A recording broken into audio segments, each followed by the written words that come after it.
Character, Building Thought Power, Ralph Waldo Trine. Unconsciously, we are forming habits every moment of our lives. Some are habits of a desirable nature, and some of those of a most undesirable nature. Some, though not so bad in themselves, are exceedingly bad in their cumulative effects, and cause at times much loss, much pain and anguish, while their opposite would, on the contrary, bring as much peace and joy, as well as a continually increasing power. Have we it within our power to determine at times what types of habit shall take form in our lives? In other words, is habit forming, character building, a matter of mere chance, or have we with it in our own control? We have entirely and absolutely. I will be what I will to be, can be said and should be said by every human soul. After this has been bravely and determinedly said, and not only said but fully inwardly realized, something yet remains. Something remains to be said regarding the great law underlying habit forming, character building. For there is a simple, natural, and thoroughly scientific method that all should know.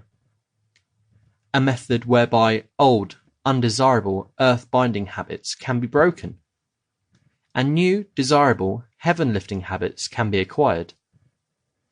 A method whereby life in part, or in its totality, can be changed, provided one is sufficiently in the earnest to know, and knowing it, to apply the law. Thought is the force underlying all. And what do we mean by this? Simply this: your every act, every conscious act, is preceded by a thought.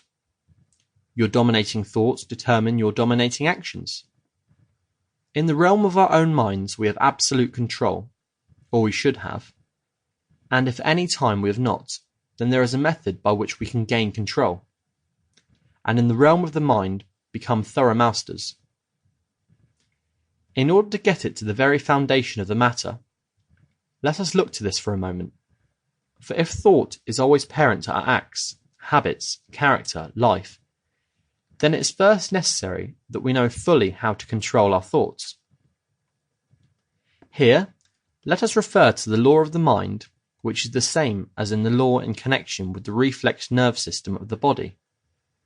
The law which says that whenever one does a certain thing in a certain way, it is easier to do the same thing in the same way next time, and still easier the next, and the next, and the next, until in time it comes to pass that no effort is required, or no effort worth speaking of, but on the opposite would require the effort.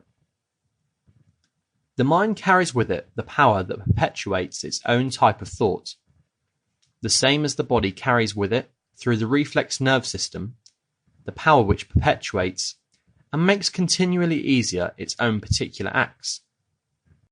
Thus, a simple effort to control one's thoughts, a simple setting about it, even at first failure is the result, and even for a time failure seems to bring about the only result, will in time, sooner or later, bring him to the point of easy, full and complete control.